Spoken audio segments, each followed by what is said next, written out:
Welcome back everybody to Forza Horizon 6. So today we're going to be doing some online racing and we're going to be using the 1984 Tomaso Pantera GT5 in B class. So this has been upgraded in a significant amount of ways really, considering we didn't have much in the way of PI to play with, given this is already in B class as stock. As a stock car. So yeah, this now has a 6.2 litre V8 as opposed to the 5.8 litre V8 it had originally. And yeah, due to it having a sport ignition, race engine block, which is why it now is 6.2 litres, street pistons and compression, it now has 40 extra horsepower, going up from 310 to 350, and it's now got 372 pounds-feet of torque, so that's up 42 pounds-feet of torque from 330. So yeah, significant amount of power upgrades there, and it's also got a street flywheel as well, so it can rev a little bit freer than it would do normally.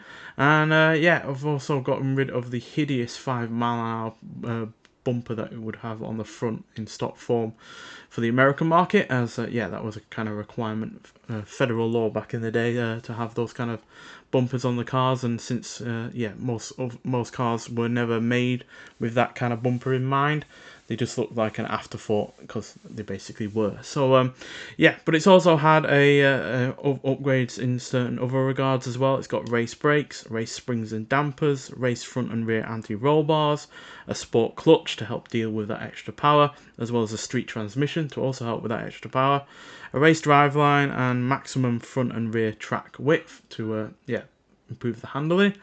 And it improves the handling as well even further due to the fact it's got wider front and rear tyres. They haven't changed the tyre compound, but they now are 305 at the front and 355mm at the rear. So yeah, definitely a massive amount of improvements there. And due to the reduction in weight now as well at 3,202 pounds, which is 66 pounds less than originally as well, means that yeah, you're getting more power with less weight, and therefore both are combining to improve its overall acceleration and performance in general. So yeah, so let's get to our first race and see just what this car can do. Right, so here we are for our first race. So we're in the lobby that has only already had 2 races prior to it. So yeah, we're only on the final race for this lobby, but we will stick around for the next lobby and do the next 3. So yeah, this is definitely an improved car over its original form, with those wider tyres and extra power and reduction in weight. But I still do love this car even in stock form, so that's why I have tried to keep it as, you know, familiar to the stock car as possible. So that's why I'm not, you know, gone crazy with the power or gone in a higher class for racing and such like that. So yeah, it's probably not the most competitive of vehicles, but it's one I do really enjoy driving regardless.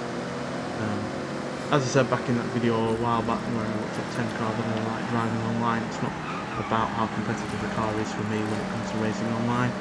It's about how much I enjoy actually racing it in general. So yeah, and this is one of those. So it slightly clipped the wall there, just like the Subaru did. And surrounded by Subarus in fact. But yeah, still got a hefty amount of power on the go, and only weighs just over 3,200 pounds, so it's not much. There's a lot of torque there as well. Only main issue with this is getting it off the line due to those massive rear tyres. They act a lot like a Dodge Viper, to be honest, in the fact that you get a lot of grip, but as soon as you get even close to the limit, they aren't providing that grip for much longer, unfortunately. So yeah, you do have to be careful, especially since you've got that massive amount of torque playing on those rear wheels as well. But yeah, still fun. Yeah, it's easily one of my favourite cars on this game, as it was in Forza Motorsport, the previous game. I think it was on that as well. So yeah, generally keeping up with the pack, though we're not a massive amount behind. Can get past 6, that would be very nice.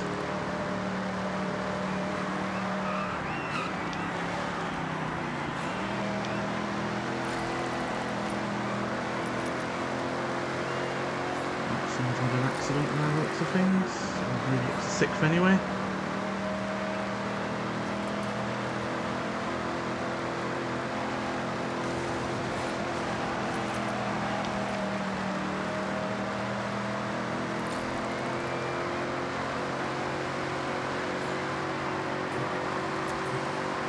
There we go, 6th place, just below mid-table, decent enough. So yeah, this is now able to do 0 to 60 in 4.986 seconds, which is down from 5.2 seconds that it did originally, and it's now able to do 0 to 100 in 10.886 seconds, which is down from 12.080 seconds. So yeah, not a significant reduction in time there from 0 to 60, but yeah, well over a second quicker to 100, which is always helpful, especially when you're in sprint races where you're not necessarily, you know, changing down and slowing down quite a lot. You have to keep your rate of speed up, so it's helpful in that regard. And so is the fact that it can now do 170 miles an hour, which is up from 163 that it could do originally. So yeah, obviously not major improvements, but I am still surprised by how much we could actually do to this car when it came to the upgrades. I think the upgrades with this game are a lot more forgiving than they have been in previous games, and those are the stats overall. So as you can see, the launch is the main weak point there, but the speed, handling, braking and acceleration are all fairly good. So it's a shame that the launch isn't better, but I think that's a combination of the street transmission and the really rather quite wide rear tyres that it has on the go, but need both of those for handling and mid-range acceleration, so and top speed as well, in fact, for the street transmission. So yeah, it's always a compromise when you're going around upgrading a car on these games, and yeah, I have sacrificed launch for better handling and better mid-range climb and top speed. I personally don't see launch as a major factor when it comes to racing, to be honest. Only really comes into handy when it comes to you know, shorter circuits. Obviously you're going to see a lot of people on these kind of games using the same car over and over again because it is an OP car, and therefore they don't feel comfortable enough to drive anything else out of fear of losing on a game. Why that is a fear anyway, but you know, that is the case. So yeah, you'll see a lot of people driving Honda City E2s and Honda Beats and such, because some people have no imagination whatsoever.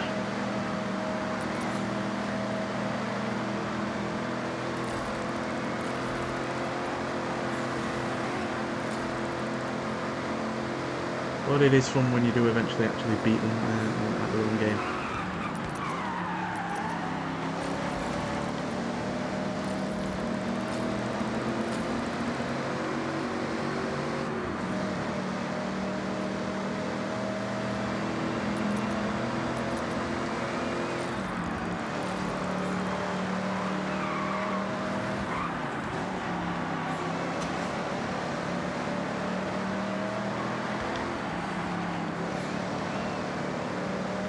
It's very good with hills because of the amount of torque that it's got going on.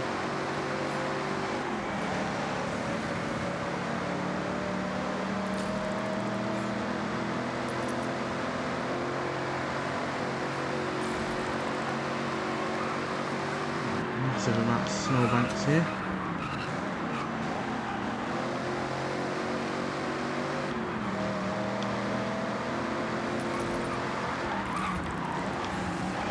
Caught out someone in an OP vehicle.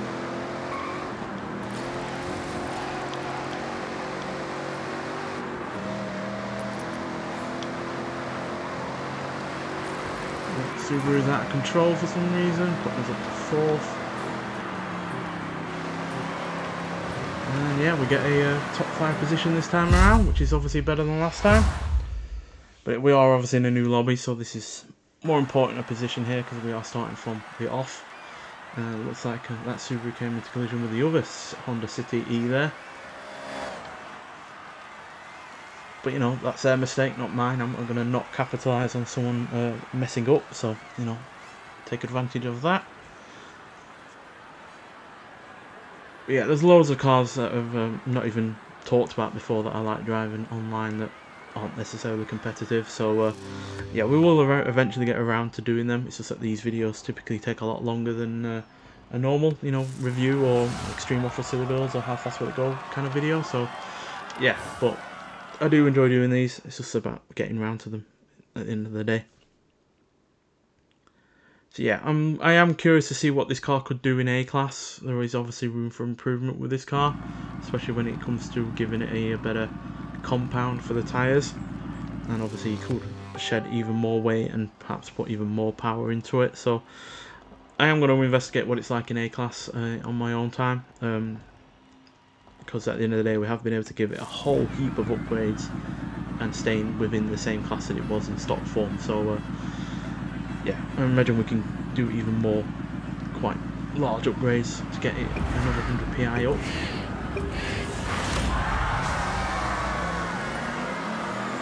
Maybe give it a better transmission to get it off the line quicker, who knows.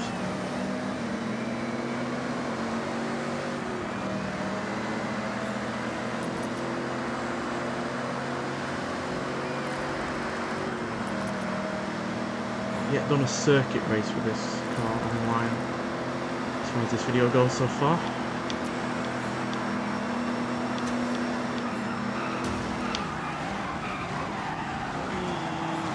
I'll brake myself, whoopsie. Not the only one. I don't think I've done this one a lot, this race. Obviously this game's only a couple of months old now, but still getting used to some of the circuits.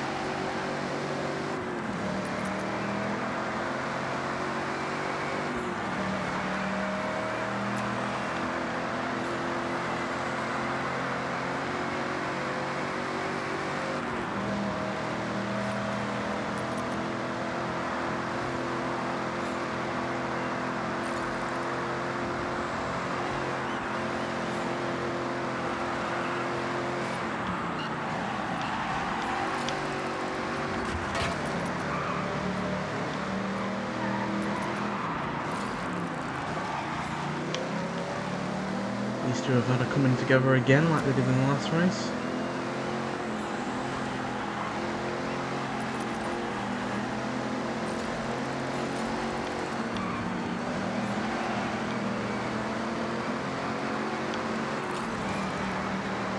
It says a lot that these people that are driving OP vehicles seem to be the ones that try to cheat all the time. I mean, you're already in a car that is ludicrously quick, and yet you seem to want another advantage by crashing into people. Because yeah, I just can't comprehend the kind of thought process that those kind of people go through, to be honest.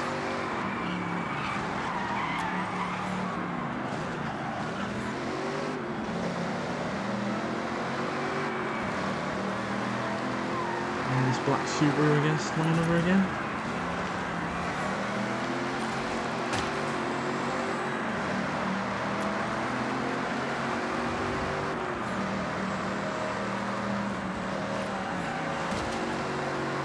He had the grip there to go right around me. At least that was a legit move, unlike some people that try and lean on you or use you as a guardrail, or a moving guardrail like that. Yeah, only 6 that time around, a little bit disappointing. Yeah, couldn't really, outside of the first half, couldn't really make the most of our power there. And obviously we do not have the kind of grip that a Subaru WRX has with its all-wheel drive system and such, so yeah. But says a lot though about that person in the Honda City E there in 5th place, that they felt the need to cheat while still being in a vehicle that, as far as I'm concerned, is far too quick for the kind of car that it is. But yeah, but that's their kind of issue that they clearly have, isn't it? So let's leave them to it, I guess. Because obviously that's the second time we've seen that car and the silver Subaru come to blows. Right, so final race for this video. See if we can end on a high.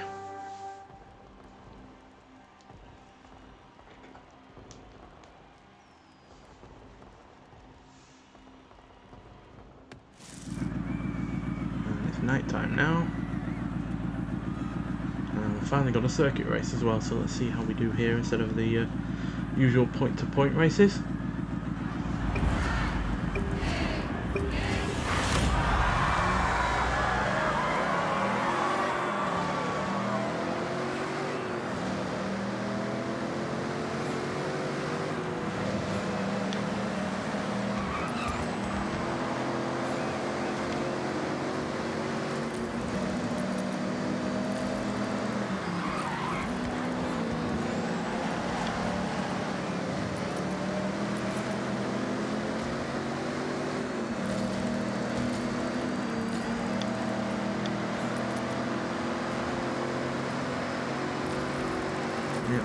go again, crashing into one another.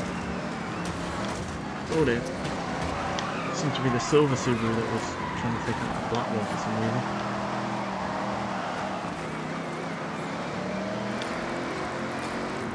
He seems to be quite the aggressive driver, needless to say.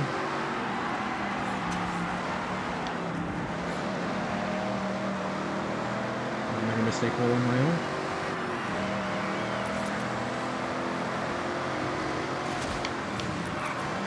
And that's a common trait there amongst people on this game. They feel the need to try and bash you out of the checkpoint area.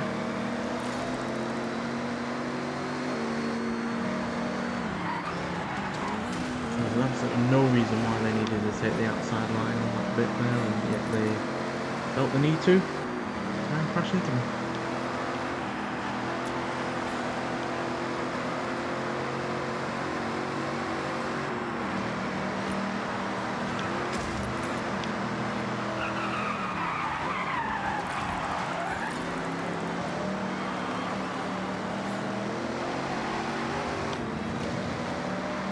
Looks like this car definitely has its limits. I have had success with it in my own time, but obviously when it comes to choosing a car that isn't necessarily competitive, it's going to have more lows than highs.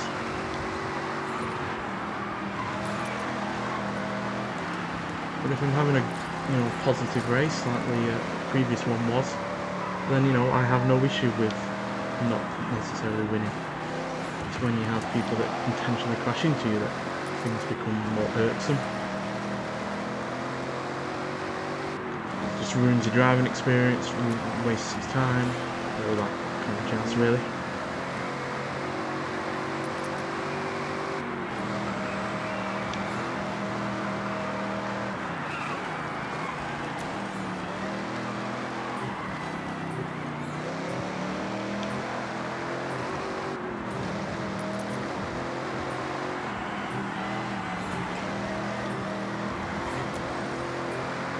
Well, at least we're not last. Average of 6th place by the looks of things, to be honest. But yeah, there we go. That's the Tomaso Pantera GT5. A good car, but obviously one that is outclassed in certain areas by other vehicles. But we came 4th overall, so not a bad overall showing. And yeah, it's overall a fairly solid car, so I do recommend trying it out. There are probably other ways to upgrade it in a better fashion than I have, but I can't always upgrade a car in a way that is necessarily competitive for either knowledgeable reasons or just the way I like a car to drive. But yeah, nonetheless, thank you for watching, and I'll see you in the next one. Bye.